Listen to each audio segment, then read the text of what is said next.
Hello students, आज हम पढ़ेंगे एक नए चैप्टर की ओर। चैप्टर समझिए, हमने आपको पहले बताया था कि parts of speech, there are 8 kinds of parts of speech. तो उसमें से हम अब पहुँचे हैं नंबर 6 पे, क्योंकि नंबर 1 हमने आपको पढ़ाया था noun, number 2 pronoun, number 3 adjective, 4 verb, 5 adverb, और अब आए हम number 6 preposition. This is most important part of learning English, most important part of class 9th 8th। Everyone, preposition का यूज करना सबको आना चाहिए। विदाउट प्रीपोजिशन हमारा जो वाक्य बनता है दैट इज़, जैसे हम कह सकते हैं कि इनएनिमेट। इनएनिमेट में निर्जीव, उसका कोई मतलब ही नहीं निकलता है क्या बना रहे हैं आप, यदि आप जो प्रीपोजिशंस को सही ढंग से यूज़ नहीं करते हैं। तो इसको बोलते हैं संबंध सूचक शब्द, एक ऐसा शब्द जो एक दूसरे से संबंध बताता है। तो चलिए पहले इसकी डेफिनेशन देखते हैं।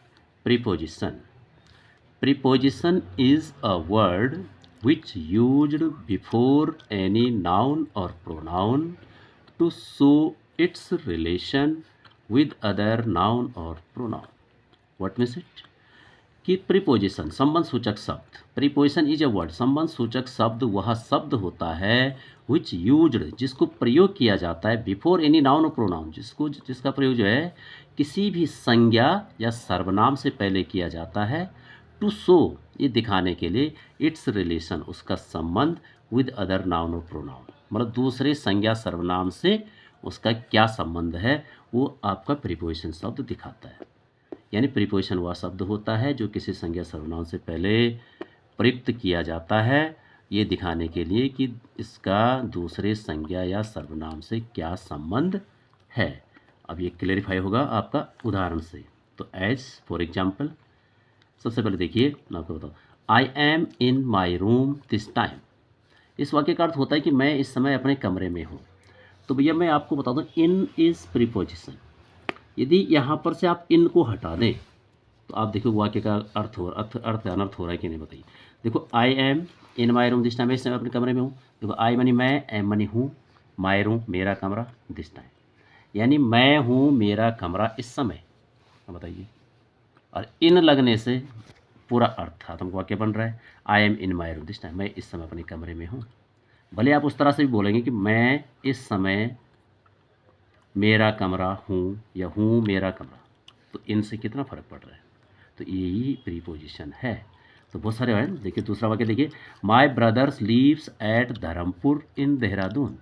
मेरा भाई धर्मपुर में रहता है, देहरादून के धर्मपुर में रहता है। तो यहाँ पर एट प्रीपोजिशन है और यहाँ पर इन प्रीपोजिशन है। यानी मेरा भाई, ये भी संज्ञा सर्वनाम है, संज्ञा है, इसका संबंध धर्मपुर से बता रहा है, देहरादून से बता रहा है। ये स्थान है, तो ये भी संज्ञा है, इनसे पहले यूज किया जा रहा है, इनका संबंध इससे बता रहा है। ठीक। He is suffering from fever. देखो फ्रॉम यहाँ पर प्रीपोजिशन है, यदि फ्रॉम नहीं है तो बताइए। देखो, ही इज़ सफरिंग, वह पीड़ित है, बुखार, वह बुखार से पीड़ित है, से, फ्रॉम मनी से। The book is on the table, किताब मेज पर है, यहाँ पर ऑन प्रीपोजिशन है। ऑन को हटा दें तो फिर देखिए आप, द बुक इज, किताब है, द टेबल मेज, किताब है मेज, तो क्या कोई वाक्य बन रहा है? नहीं। Without preposition is nothing, preposition is very must. तो चलिए, प्रीपोजिशन बहुत सारे होते हैं, कौन कौन होते हैं, किस किस का यूज करना है हमने, तो कम से कम इतना यूज़ तो हम करेंगे। तो ये थोड़ा लंबा चलेगा कि प्रीपोजिशन आर एज फॉलोज हैं। जैसे इन होगा, इनटू होगा, on, upon, with, by, at, to, since, for, under, after, between, among, within, beside, besides, from इत्यादि। बहुत सारे और भी होंगे तो देख लेंगे। वैसे तो बहुत होते हैं, लेकिन ये इनिशियल, शुरुआत में ये बहुत मस्त है। तो अब इनका एक एक करके हम प्रयोग करेंगे कि क्या होता है, तो कैसे यूज किया जाता है। तो चलिए, नंबर 1 हम यूज करते हैं आज, use of in and at. In और एट का प्रयोग, इन मनी में, एट मनी में। In used for country name, big cities and big places, while at used for small cities, towns and villages। यानी इन का प्रयोग बड़े बड़े, जैसे देश, कोई भी देश है उसके नाम से पहले इन का प्रयोग करेंगे, बड़ा शहर है उसके नाम से पहले इनका प्रयोग करेंगे, बड़े बड़े स्थान के नाम से, और छोटे स्थान या गांव कस्बों के नाम से पहले ऐट का प्रयोग करेंगे। तो आप उदाहरण से देखिएगा इधर, देखो जैसे Gandhi ji was born at Porbandar इन गुजरात, यानी गांधी जी का जन्म पोरबंदर गुजरात में हुआ। देखो यहाँ पर इन दोनों का अर्थ में है, इन का भी एट का भी। तो देखो Gandhi ji was born at money में, इन मनी में। यदि इनको हटा दो तो फिर आप अर्थ लगा के खुद सोच लीजिए क्या होगा। देखो गांधी जी वॉज बॉर्न, गांधी जी का जन्म हुआ था एट पोरबंदर। पोरबंदर एक छोटे जगह है और गुजरात बड़ी जगह है, इसलिए गुजरात से पहले इन का प्रयोग और पोरबंदर से पहले एट का प्रयोग। यानी गांधी जी का जन्म पोरबंदर गुजरात में हुआ था। Like this, I live at Chamiyala in Uttarakhand. देखो छोटी जगह के नाम से पहले एट और बड़ी जगह के नाम से पहले इन का प्रयोग। यानी आई लिव एट चमियाला, मैं चमियाला में रहता हूँ, इन उत्तराखंड यानी मैं उत्तराखंड के चमियाला में रहता हूँ। ठीक। My brother lives in Mumbai, in Mumbai बहुत बड़ा शहर है इसलिए इन का प्रयोग किया गया। ठीक। अब माना इन ना हो तो माई ब्रदर लीव्स मुंबई, मेरा भाई रहता मुंबई। संबंध नहीं है ना, मेरा भाई एक नाउन है और मुंबई भी नाउन है, इनका संबंध इन बता रहे हैं। The farmer leave at the villages, किसान गांव में रहते हैं। एट द विलेजेस, गांव से पहले गांव छोटा होता। एट। दे लीव इन कानपुर, कानपुर बड़ा शहर है, इन का प्रयोग।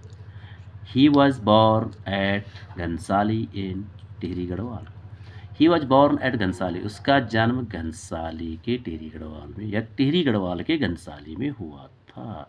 यहाँ पर टिहरी गढ़वाल बड़ा है, घनसाली छोटा है, यानी जो छोटा शहर होगा उस एट का प्रयोग करेंगे और बड़े का ना इन का करेंगे। ओके, ये हो गया इन और एट। फिर एक होता है इन, अब number 2 in into, use of in and into. यहाँ पर भी इन दोनों का मतलब में है, इन मनी में, इनटू मनी में। अब आप कहेंगे कैसे, ये तो ऊपर हो गया, नहीं। इन used for stability and into use for motion in sentences, यानी वाक्य में जब वाक्य स्थिर अवस्था में होता है, स्टेबिलिटी स्थिर अवस्था में होता है तो इन का प्रयोग किया जाता है, और जब वाक्य गतिमान अवस्था में होता है, मोशन में होता है, तो इनटू का प्रयोग किया जाता है। तो देखिए यहाँ पर जैसे I am in my room, अब आप कहेंगे I am in my room, मैं अपने कमरे में हूँ, मैं अपने कमरे में हूँ।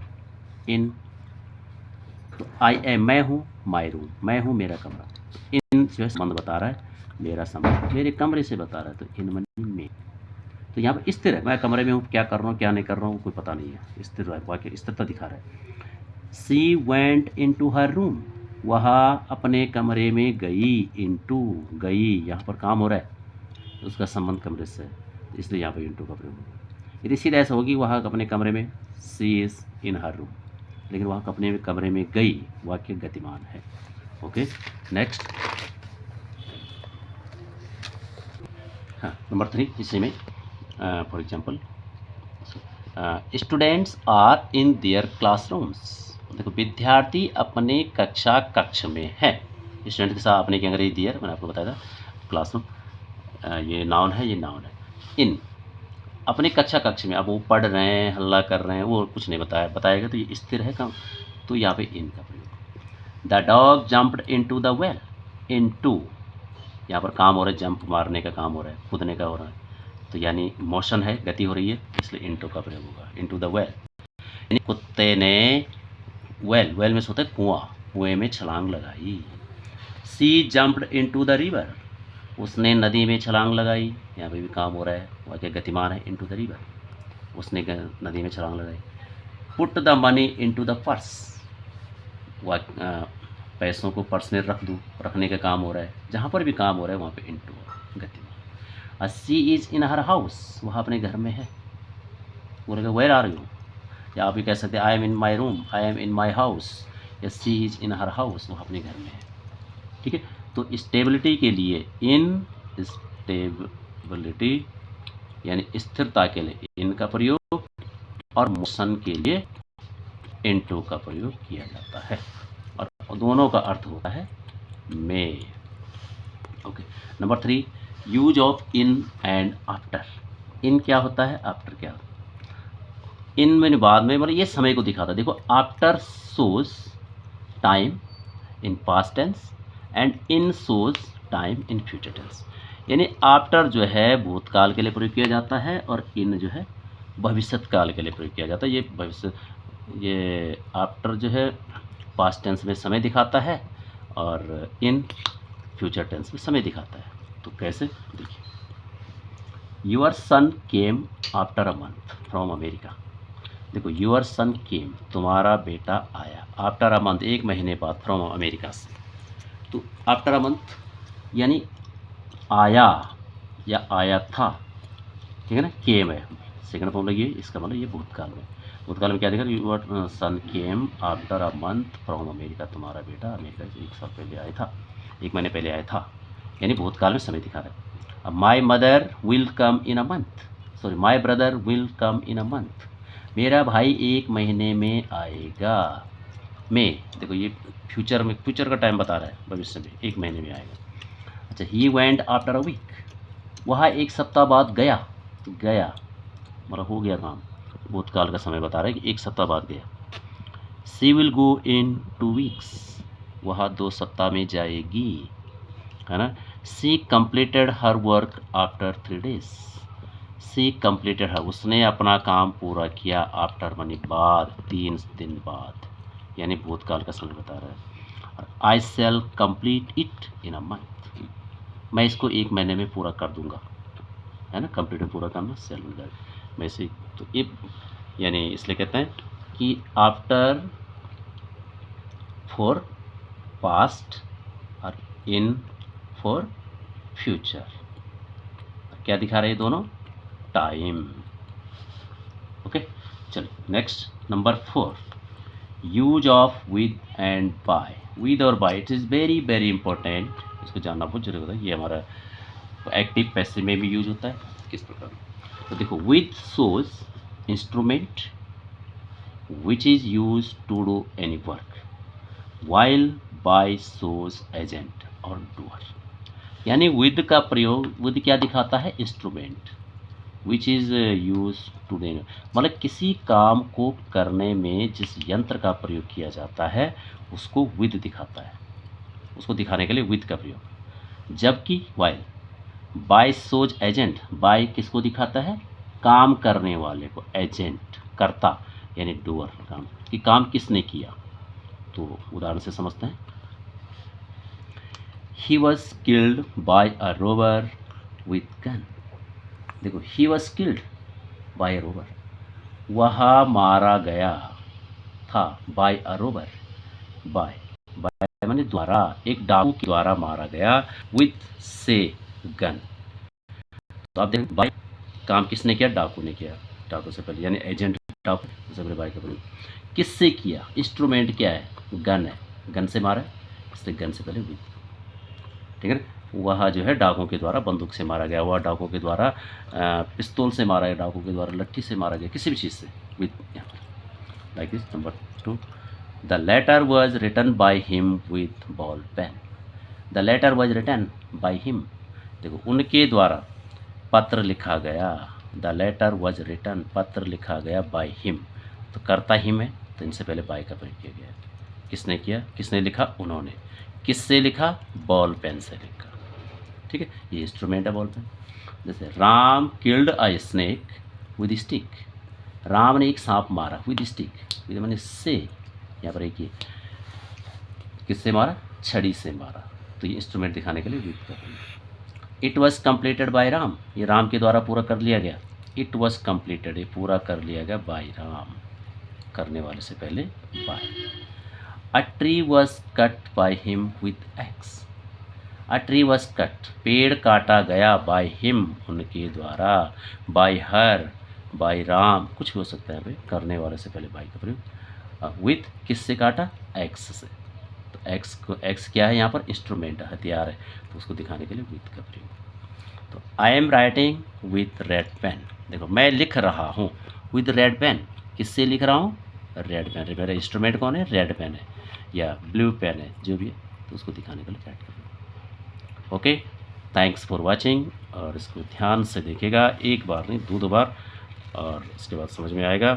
और जैसे आप समझ जाएंगे तो आपका अंग्रेजी बनाना बहुत सरल हो जाएगा, आप बहुत बड़ी बड़ी डिस्क्रिप्शन, बहुत बड़ी स्क्रिप्ट लिख सकते हैं। ठीक है। Okay, thank you, thanks.